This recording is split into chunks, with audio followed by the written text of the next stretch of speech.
भाजपला सत्तेची मस्ती आलेली आहे। महादेव जानकरांनी भाजपवरती टीका केली आहे। लोकसभा निवडणुकीमध्ये जनता भाजपची मस्ती उतरवेल। महादेव जानकर यांनी भाजपवरती हल्लाबोल केलाय। महादेव जानकर यांनी भाजपवरती टीका केलेली आहे। लोकसभा निवडणुकीमध्ये जनता भाजपची मस्ती उतरवेल असं त्यांनी म्हटलंय। एकेकाळी काँग्रेस बी अशीच गुरमी करत होतं, काँग्रेसला बी अशीच मस्ती होती।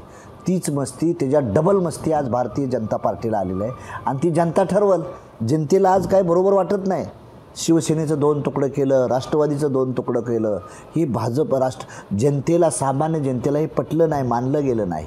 त्यामुळे सामान्य जनता योग्य वेळी योग्य निर्णय घेईल आणि आम्हाला जी छोट्या पार्ट्या म्हटलं जातं, हिनवलं जातं, त्याच मोठ्या पार्ट्या होतील आणि ज्या छोट्या पार्ट्या आहेत, मोठ्या पार्ट्या आहेत, त्या छोट्या पार्ट्या होतील।